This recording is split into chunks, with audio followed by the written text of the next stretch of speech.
Саламатсыздарбы, 30-ноябрга карата күндүн маанилүү жаңылыктары менен тааныштырабыз. Парламентте сааттын жебесин 1 саат артка жылдыруу сунушталды. Мындай демилгени 30-ноябрда Жогорку кеңештин жыйынында депутат Миргүл Темирбаева айтып чыкты. Анын айтымында бул демилгени Баткен таңы гезитинин башкы редактору Адылбек Акматов менен врач Нурали Койлубаев көтөрүп жатат. Темирбаеванын пикиринде мунун арты менен электр энергиясын үнөмдөөгө болот. Бул жарандардын саламаттыгына жакшы таасир этет. Ал эми балдарга эртең менен ойгонууга жеңил болот.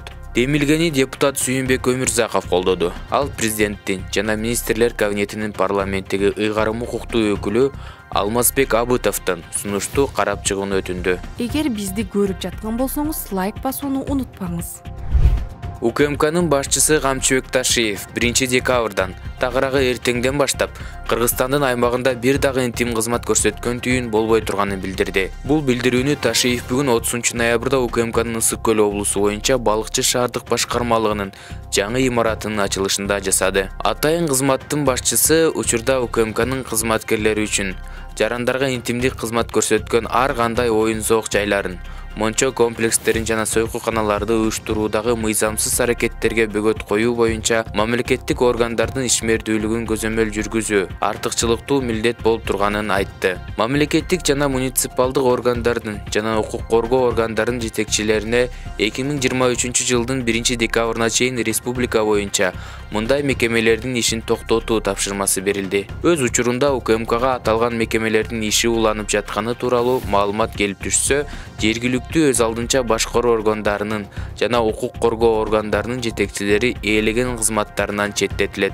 деп келтирди Ташиевдин айткандарын УКМКнын басма сөз кызматы. Буга чейин УКМКнын башчысы Камчыбек Ташиев интимдик кызмат көрсөткөн жерлерде иштегендердин көбү студент кыздар экенин жана муну менен күрөшүү керектигин билдирген. Ташиев УКМК кызматкерлерин акыркы убактарда кыздар бузулуп кеткенин айтып, союкулукка көңүл бурууга чакырган. УКМК 28-ноябрда атайын кызмат 25-26 ноябрь күндөрү интимдик кызмат көрсөткөн сойкуканалардын тармагын аныктап, алардын ишине бөгөт коюлганын билдирген. Аны менен бирге УКМК атайын кызматтын маалыматы боюнча сойкулукка тартылган ондогон аялдын сүрөтүн, паспорттогу жеке маалыматтарын, алардын кээ биринин даректерин жана ата-энелеринин ысымдарын жарыялаган. Коопсуздук комитети муну профилактика деп атаган. Бирок укук коргоочулар менен юристтердин пикиринде атайын секс кызматкерлерди жана алардын туугандарын коркунучка кептеген. УКМКнын аракетин Акыйкатчы институту дагы айыптап, мамлекеттик органдарды секс кызматкерлердин укуктарынын корголушун камсыздоого, ошондой эле алардын жүзүн көрсөтпөөгө жана маалыматтарын ачыкка чыгарбоого чакырган. Себеп деген бул алардын мыйзамда көрсөтүлгөн укуктарын бузарын эскерткен.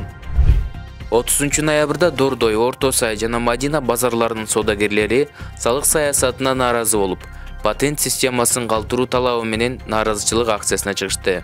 Азаттык басылмасы Дордой базарынын айрым соодагерлери базарга киргизилген өзгөчө салык режими ишкерлердин түйшүгүн көбөйткөнүн, айрыкча тигүү тармагында жүргөндөрдүн ишинин тартибинде түшүнбөстүктөр көп экенин айтып жатышканын жазды. Соц тармактардагы митинг учурунда тартылган видеодон Дордой базарынын айрым соодагерлери Минкаптын төрагасы Акылбек Жапаров менен жолугушууну талап кылышканын көрүүгө болот. Ал эми Жапаровдун кеңешчиси экени айтылган киши Минкаптын башчысы Кыргызстанга кайтып келгенден кийин ишкерлер менен жолугушууга убада бергенин айтты. Жапаров учурда Улуу Британияда иш сапары менен жүрөт. Ошондой эле Мадина базарынын соодагерлери да контролдук кассалык машиналарын колдонууга жана атайын салык кызматын киргизүүгө каршы митингге чыгып, Минкаптын төрагасы менен жолугушууну талап кылышты. Аны менен бир катар соодагерлер жумуш таштап ишке чыкпай коюшту. Орто Сай базарынын соодагерлери клубтун журналисттерине кат жазышарын, анда бийликтен алардын маселелерин бир жуманын ичинде чечүүнү талап кыларын айтышты. Ал эми салык кызматынын төрагасынын орун басары Исламбек Кыдыргычев Жогорку кеңештин 30-ноябрдагы жалпы жыйынында Дордой жана Кара Суу базарлары жаңы өзгөчө режимге өткөрүлүп жатканын билдирди. Кыдыргычевдин айтымында аталган базарлар бири-бирине товар саткан учурда ККМ, ЭТТ жана ЕСФ колдонулбай турганын, ал эми ушул эле базарлардан алынган товарлар соода борборлорунда сатыла турган болсо, ал өзгөчө режимден тышкары деп эсептелерин жана эсеп фактураны жаздыруу керектигин айтты.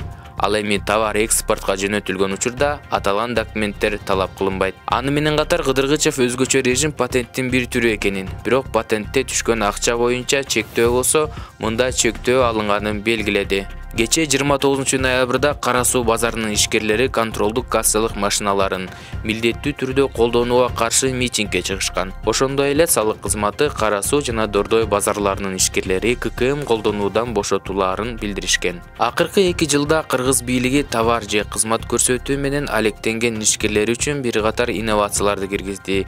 Бийлик ишкерлерден контролдук кассалык машиналарды колдонууну, ошондой эле товарды транспорттук коштомо кагаздан электрондук түрүн жана электрондук эсеп фактураны колдонууну талап кылып келет.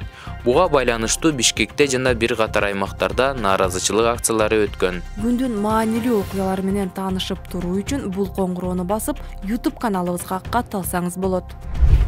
Баткен облусунун кыргыз-тажик чегарасына жакын жайгашкан Самаркандек айылында 100 миллион 56 миң сомго курулган оорукана жакында пайдаланууга берилет. Бул тууралуу Клопко 30 ноябрда Баткен облустук администрациядан билдиришти. Маалыматка ылайык оорукана 75 орунга ылайыкталып, анын курулушу президенттин фонду тарабынан каржыланган.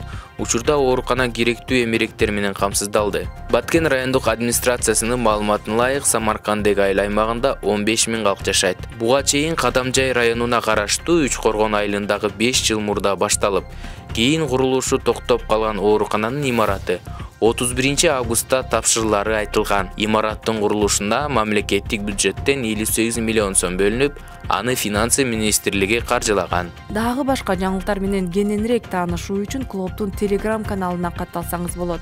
Шилтеме видеонун баяндоосунда. Баткен облусунун Лейлек районуна караштуу Арка айылында жалпы 1 миллион 870 сомдон ашык суммадагы аткез жүк жүктөгөн 2 айдоочу кармалды. Бул тууралуу